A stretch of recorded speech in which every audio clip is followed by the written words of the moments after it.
Hello friends, welcome to my YouTube channel education employment. আজ আমি আলোচনা করব বাংলার কিছু গুরুত্বপূর্ণ পেডাগোগি। তো এখানে যতগুলি প্রশ্ন আছে সবগুলোই কিন্তু খুবই গুরুত্বপূর্ণ।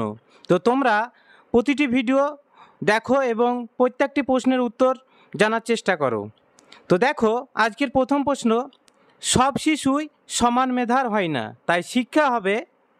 অপশনগুলি দেখো: সমমাত্রিক, পারস্পরিক, সামর্থ্যভিত্তিক, সমমাত্রিক। তো আমরা জানি সব শিশুই সমান মেধার হয় না, তাই যার যেমন সামর্থ্য থাকবে সে সেই রকম শিক্ষা গ্রহণ করবে, তাই শিক্ষা হবে সামর্থ্য ভিত্তিক। অপশন সি হবে সঠিক উত্তর। এরপর দেখো, ভাষা সমস্যার অন্যতম কারণ, খুবই ইম্পর্টেন্ট এটি। তো অপশানগুলি দেখো: উচ্চারণ, অর্থের দুর্বোধ্যতা, আঞ্চলিকতা, তীব্র কণ্ঠস্বর। তো এটির সঠিক উত্তর হবে অপশান এ, উচ্চারণ। কারণ অনেক সময় শিশুরা অনেক ভুল উচ্চারণ করে, যেমন রকে রক, ডাবিন ডরা উচ্চারণ করে, আবার কাপড়কে কাপড়, পড়াকে পড়া, এরকম অনেক সময় অনেক উচ্চারণ করে থাকে। তাই ভাষা সমস্যার অন্যতম কারণ হচ্ছে উচ্চারণ। তারপর দেখো, প্রাথমিক পর্যায়ে শিক্ষার্থীকে শব্দক্রম পদ্ধতিতে শিক্ষা দেওয়া হয়। এর মাধ্যমে অপশানগুলি দেখো: শিক্ষার্থী যাতে অভিধান দেখতে শেখে সেজন্য শিক্ষা দেওয়া হয়, শিক্ষার্থীকে বিভিন্ন শব্দ শেখানো হয়, শব্দের উচ্চারণ, প্রতীকতা ও বানান শিক্ষা দেওয়া হয়, ভাষা শিক্ষায় পারদর্শী করা হয়। তো এগুলির মধ্যে সঠিক উত্তর হবে, সেটি হলো অপশান সি।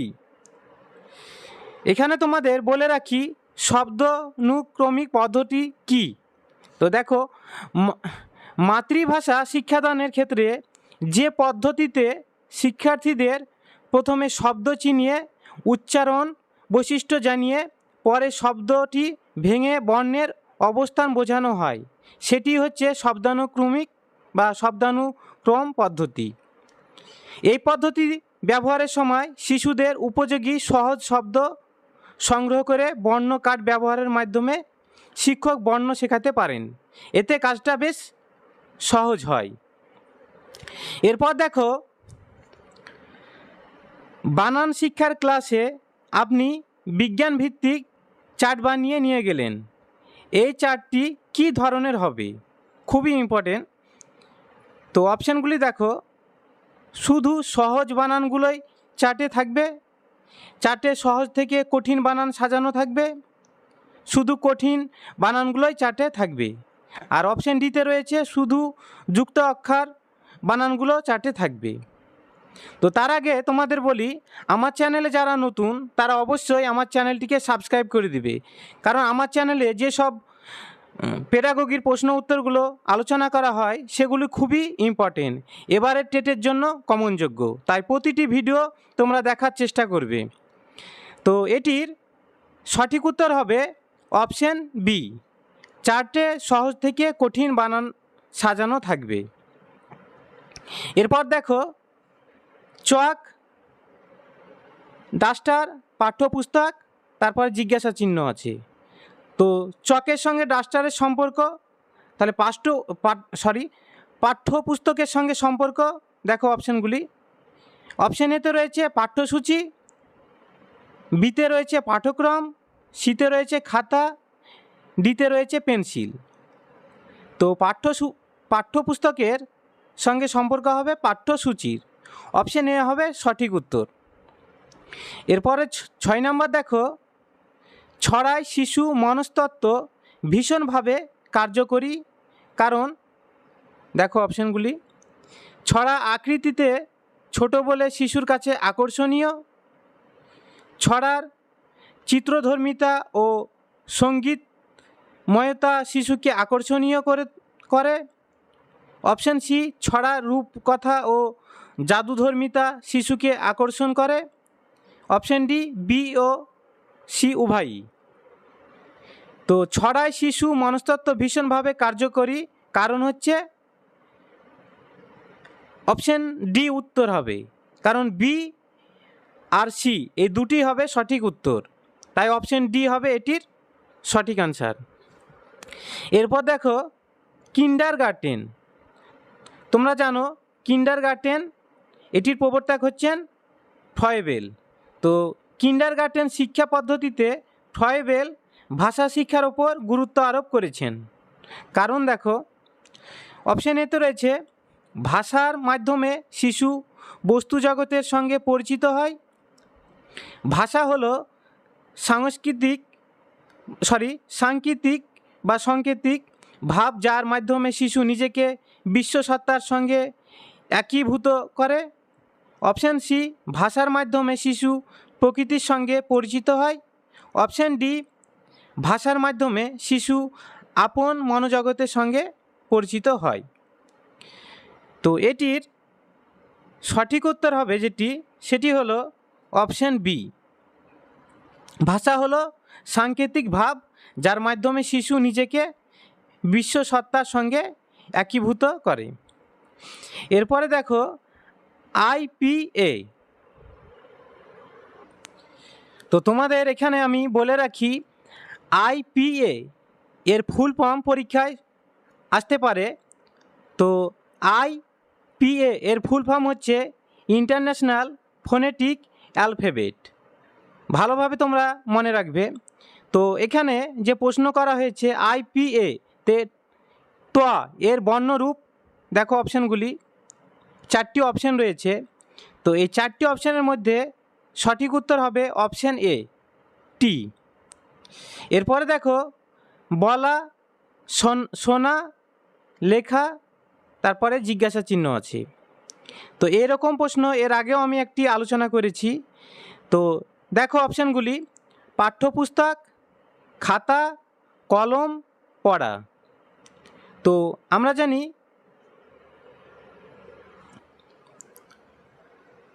এটির সঠিক উত্তর হবে অপশান ডি পড়া। তো তোমরা জানো শোনার সঙ্গে সম্পর্ক হচ্ছে বলা আর লেখা সঙ্গে সম্পর্ক হচ্ছে পড়া। এখানে তোমাদের বলে রাখি ভাষা কি? পারস্পরিক ভাব বিনিময় বা যোগাযোগের মাধ্যমই হলো ভাষা। এই যোগাযোগ সম্পূর্ণতা লাভ করে ভাষার দক্ষতার উপর, অর্থাৎ এখানে যে যোগাযোগ সম্পূর্ণতা লাভ করে এই ভাষার উপর। তো এই ভাষার দক্ষতা হচ্ছে 4 প্রকার: শ্রবণ, কথন, পঠন এবং লিখন। তো এখানে দেখো এই 4টি রয়েছে এখানে বলা, শোনা, লেখা এবং পড়া। তো তোমরা এই 4টি যে দক্ষতা রয়েছে এই 4টি দক্ষতা ভালোভাবে মনে রাখবে, কারণ এখানে ইংরেজি থেকেও আসতে পারে, বাংলা থেকেও আসতে পারে। যে পেডাগোগির ইম্পর্টেন্ট প্রশ্নগুলি রয়েছে, যেমন শ্রবণকে লিসেনিং, কথনকে স্পিকিং বা কথন বলতে এখানে বলা, আর পঠন বা পড়াকে ইংরেজিতে রিডিং, আর লিখনকে রাইটিং। এরপর দেখো একালের ভাষাবিজ্ঞানীরা এক বাক্য স্বীকার করেন যে মানুষের ভাষা একটি, অপশানগুলি দেখো পারিবারিক সংস্থান, সামাজিক সংস্থান, জাতীয় সংস্থান, আন্তর্জাতিক সংস্থান। তো এটির সঠিক উত্তর হবে অপশান বি সামাজিক সংস্থান।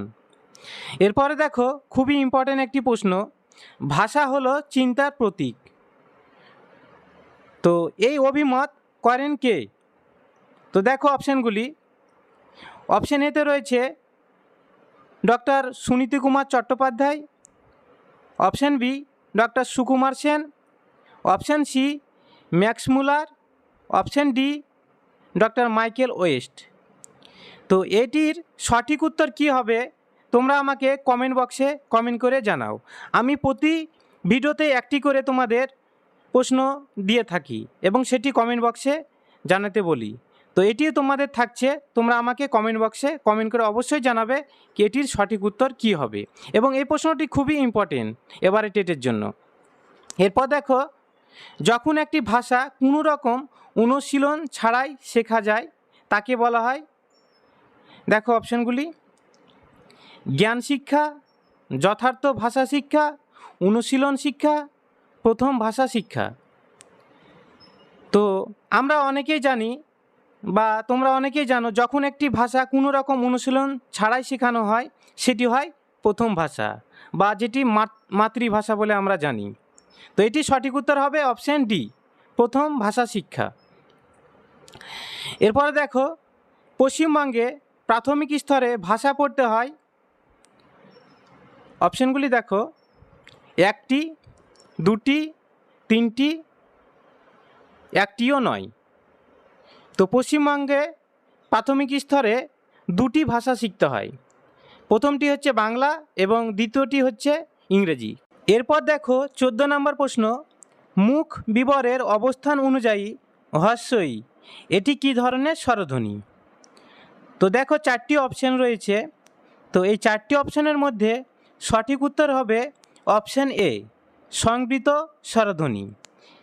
তো সংবৃত স্বরধ্বনি কি তোমাদের বলে রাখি, যেসব স্বরধ্বনি উচ্চারণ করার সময় জিভ সামনের দিকে সবচেয়ে উঁচুতে থাকে এবং ঠোঁট দুটি সবচেয়ে কম খোলা থাকে তাদের বলা হয় সংবৃত স্বরধ্বনি। উদাহরণ হচ্ছে হ্রস্বই এবং হ্রস্বউ, এই দুটি হচ্ছে সংবৃত স্বরধ্বনি। তোমরা ভালোভাবে মনে রাখবে, আবারও বলি, হ্রস্বই এবং হ্রস্বউ এই দুটি হচ্ছে সংবৃত স্বরধ্বনি। এরপরে রয়েছে অর্ধ সংবৃত স্বরধ্বনি, এগুলির উদাহরণ কি, এ এবং ও। এটি 2015 সালে টেটে ছিল অর্ধ সংবৃত স্বরধ্বনির উদাহরণ কোনটি? তো সেখানে 4টি অপশান ছিল, এ, হ্রস্ব, হ্রস্বই এবং অ। তো এটির সঠিক উত্তর হতো অপশান এতে ছিল এ, তাই এটি এ হবে। তো অর্ধ সংবৃত স্বরধ্বনির উদাহরণ হচ্ছে এ এবং ও, তোমরা ভালোভাবে মনে রাখার চেষ্টা করবে। আর বিবৃত স্বরধ্বনির উদাহরণ হচ্ছে আ, এটি একটি বিবৃত স্বরধ্বনি হচ্ছে আ। আর অর্ধ বিবৃত স্বরধ্বনি হচ্ছে ইয়া এবং ওয়া। আবার বলি, অর্ধ বিবৃত স্বরধ্বনি হচ্ছে ইয়া এবং ওয়া। খুবই ইম্পর্ট্যান্ট, তোমরা এই যে স্বরধ্বনিগুলি রয়েছে এটি ভালো করে দেখে রাখবে, কারণ এখান থেকে এর আগেও টেটে প্রশ্ন এসেছিল, এবারও আসার সম্ভাবনা অনেকটাই। এরপরে আজকের যে লাস্ট প্রশ্ন দেখো, শিক্ষক মহাশয় পাঠদানকালে যেটা সব সময় মাথায় রাখবেন তা হলো, অপশানগুলি দেখো এবং তোমরা নিজেরাই ভাবো কোনটি উত্তর হতে পারে। তো অপশান এতে রয়েছে সংবেদনশীলতা, অপশান বি নমনীয়তা, অপশান সি ব্যক্তিগত আত্মবিশ্বাস, অপশান ডি পরিষ্কার পরিচ্ছন্নতা। তো এটির সঠিক উত্তর কী হবে তার আগে আমি তোমাদের একটি কথা বলে রাখি, তোমরা যদি এর পরবর্তী চাও বা পার্ট 5 চাও তো অবশ্যই আমাকে কমেন্ট বক্সে কমেন্ট করে জানাবে। এবং ভিডিওটি ভালো লাগলে তোমাদের কাছে অনুরোধ করব অবশ্যই একটি লাইক দিবে এবং নতুন বন্ধুদের কাছে ভিডিওটি শেয়ার করে দিবে, কারণ আমার চ্যানেলে ভিডিওগুলো খুবই ইম্পর্টেন্ট। তো এটির সঠিক উত্তর হবে অপশান সি, ব্যক্তিগত আত্মবিশ্বাস। শিক্ষক মহাশয় পাঠদানকালে যেটা সবসময় মাথায় রাখবেন সেটি হচ্ছে ব্যক্তিগত আত্মবিশ্বাস। তো ভিডিওটি শেষ পর্যন্ত দেখার জন্য তোমাদের অনেক অনেক ধন্যবাদ।